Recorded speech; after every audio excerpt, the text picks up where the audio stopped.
What a lot of these motivational videos are missing is leaving out the points where they were the problem, where they messed up and made the bad choices. So let me save you 10 years on how I messed up so that you don't waste your life. Once I realized that I was giving my time away like money, think about it. The amount of time you gave away and you received no return on your investment.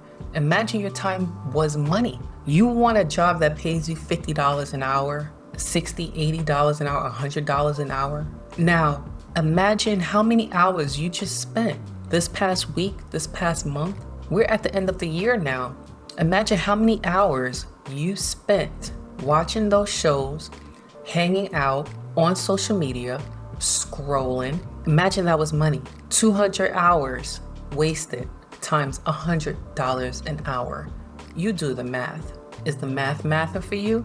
Imagine if that money was in your bank account because you had invested it in yourself. I wasted my 20s. I thought I had time. I prioritized relationships, other people. I wasn't moving with intention. I wasn't moving with strategy, or at least I thought I had a strategy. Year after year, I thought things would change.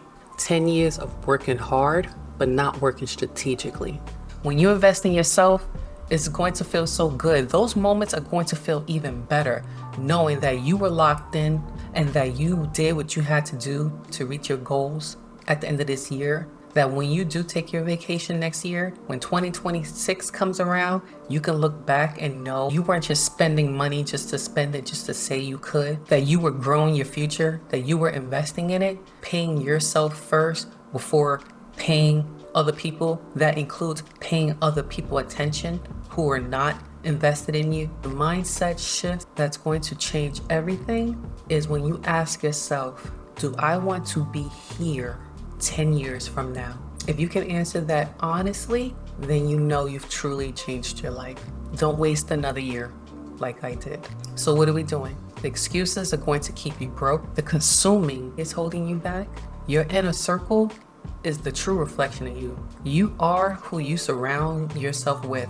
So check your inner circle. Successful people value their time and their money. Pick one skill you're going to master before going to the next. No get rich quick schemes, boot camps, anything. If it costs money, do your research, find the reviews before you invest. Document your journey, find your tribe. Mistakes and failures are a part of your journey. They're a part of the process. As long as you're failing forward, you can keep going. Let me know in the comments if you're ready to lock in and if you want more videos like this. If there's any particular thing that I covered you want me to go deep or do another video about, let me know, and I'll see you in the next video.